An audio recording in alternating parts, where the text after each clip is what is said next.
Which eligible Hollywood bachelor almost played the role of Max? Whose father derailed her career and almost got her banned from Hollywood? And why doesn't Sarah Jessica Parker remember filming Hocus Pocus? Hi, I'm Janet, and you're watching OSSA. It's been 25 years since Hocus Pocus, and a lot has happened. Omri Katz as Max Dennison. Did you know that we nearly had a totally different version of the cool Californian who didn't believe in magic? It's true. The role was originally envisioned for Leonardo DiCaprio, but he turned it down at the last minute to work with Johnny Depp in What's Eating Gilbert Grape. By the time it came to officially casting Max, Katz was the only actor that the directors liked, and he was officially offered the part. Before his foray into Salem, he was a regular on television. When he was 7 years old, he started playing John Ross Ewing III in Dallas and reprised the role for the 1996 Dallas film. Since then, he's been in Freaks and Geeks with James Franco, General Hospital, and a short film called Perfect Girl. After a small role in a 2002 film called Journey into the Night, Katz retired from Hollywood. That's right, he now works as a hairdresser in Los Angeles. So of course, fans can't help but wonder if he'll come out of retirement for a role in the Hocus Pocus sequel. Unfortunately, he has not confirmed anything, so all we can do is wait and see. Thora Birch as Dani Dennison. Though she was the youngest Hocus Pocus cast member, as a 10-year-old playing Max's 8-year-old sister, Thora Birch wasn't exactly new to acting. In fact, the actress's first role was in Patriot Games alongside Harrison Ford, and her career seemed to skyrocket after Hocus Pocus. Her career-defining role came when she signed on to play Kevin Spacey's daughter in the 1999 film American Beauty. After the success of that film, she appeared in several roles, from 2001's Ghost World with Scarlett Johansson, which earned her a Golden Globe nomination, to 2003's Homeless to Harvard, The Liz Murray Story, which earned her an Emmy Award nomination. But later, Birch's career took a serious hit. At 14, Birch was fired from a film called Election due to conflict with the director, and it got worse. In 2010, her father caused her to be fired from an off-Broadway version of Dracula after he physically threatened one of her co-stars. Since then, Birch's career slid into obscurity. In an interview with The Guardian, she admitted that, "I was always working. It's just that no one was paying attention. So hopefully people will pay attention to her next role." She's due to appear in the thriller Above Suspicion, alongside the mother of dragons herself, Emilia Clarke. Sean Murray as Thackery Binx. Thackery Binx may have been turned into a talking cat, but the actor who played the role has gone on to some pretty epic things. And while he didn't actually provide his voice for the sassy feline, at just 16, the young actor wasn't great at putting on accents. It was the start of a long and prosperous acting career. Not only did he go on to do a few television appearances in shows like Touched by an Angel and Hearts of the West, but he also had a few small film roles, including Too Romantic. In 2004, he landed what has become the role of a lifetime as the nerdy Timothy McGee on NCIS. 17 seasons later, he's still part of the show and loving every second of it. But that doesn't mean that Halloween isn't always close to the actor's heart. In fact, he met his wife, Carrie, at a Halloween party in 2005.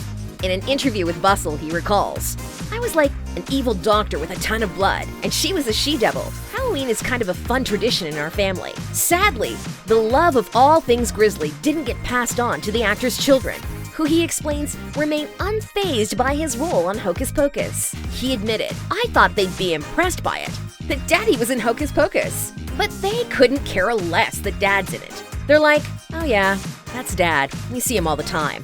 Tough crowd. Vinessa Shaw as Allison. Though she was just a teen at the time of filming Hocus Pocus nearly 3 decades ago, she still has fond memories from the time. When she was asked what made the experience so unique, the actress admitted, "It's the only project of mine that brings together my childhood and my childhood dreams. As a 16-year-old actress, my dream came true.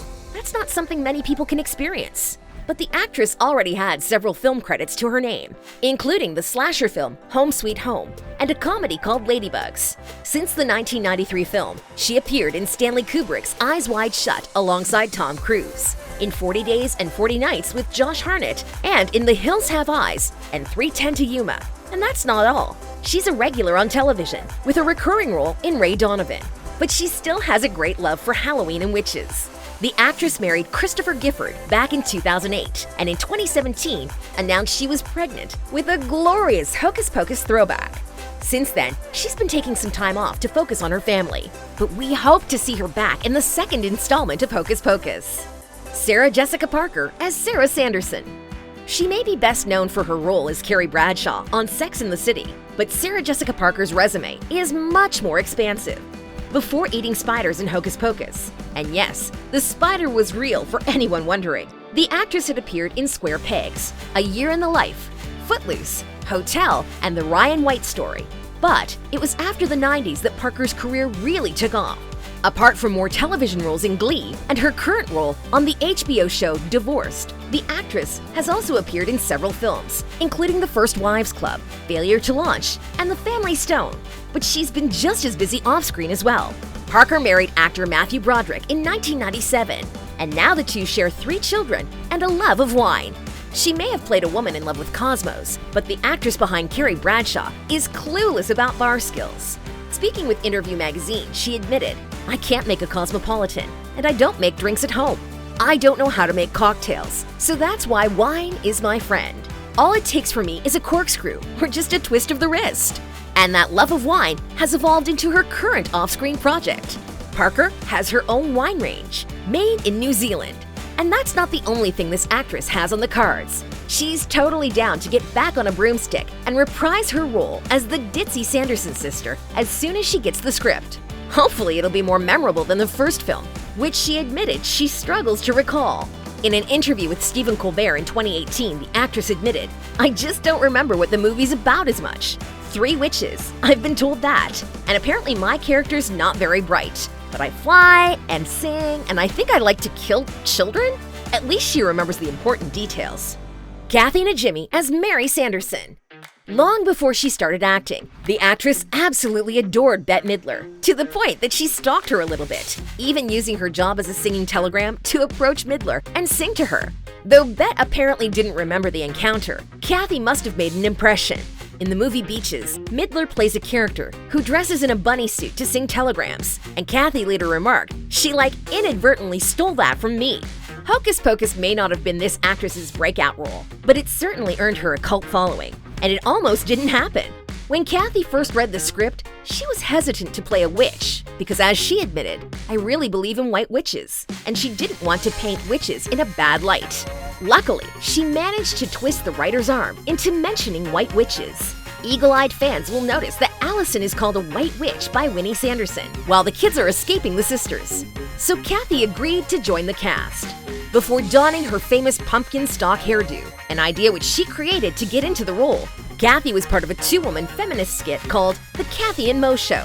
In 1992, she finally became a household name when she played another sister called Mary, this time in the Sister Act, alongside Whoopi Goldberg. And her star has continued to rise. Not only has she appeared in shows like Numbers, Inside Amy Schumer, Veep, and Younger, but she voiced the character of Peggy Hill from King of the Hill for an amazing 13 seasons. So while it may not seem like she'll have the time to reprise the role, she's keen and has even admitted that she'd settle for a cameo if her schedule doesn't allow a full role. Fingers crossed, guys! Bette Midler as Winifred Sanderson. This actress has had a phenomenal career, in which Hocus Pocus was actually a deviation from her usual films. As the oldest cast member of the film, she also has the longest career. In 1979, she rose to fame when she starred in and performed the title song for The Rose. She also earned her first Oscar nomination for the role. Between that moment and the premiere of Hocus Pocus in 1993, she appeared in an astounding 12 films, earning her a special Tony Award, 2 Emmys, 3 Grammy Awards, and 3 Golden Globe Awards. And since 1993, she's appeared in another 20 films, including The Stepford Wives, The First Wives Club, Get Shorty, and her newest film, 2020's The Glorias. She's also an accomplished singer and has sold over 30 million records.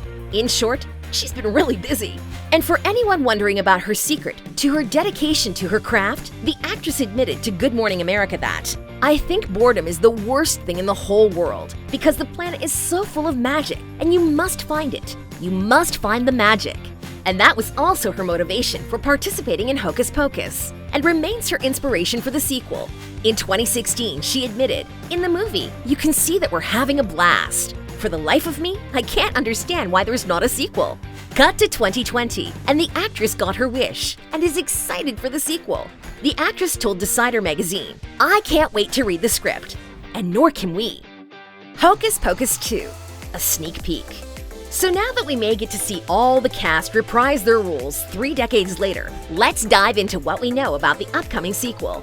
Though Kenny Ortega was behind the first film, the sequel will be directed by the genius behind Hairspray, Adam Shankman, and will be written by Jen D'Angelo. We also know that it'll be released directly to Disney+, although we don't know when. So what about a plot? In 2018, a YA novel was published, which follows the story of Max and Allison's daughter, who doesn't believe in magic and gets into trouble with the Sanderson sisters. And we're curious to see if that's the premise of the film. Are you as excited as we are to see the cast back together? Let us know in the comments below. And until next time, stay awesome!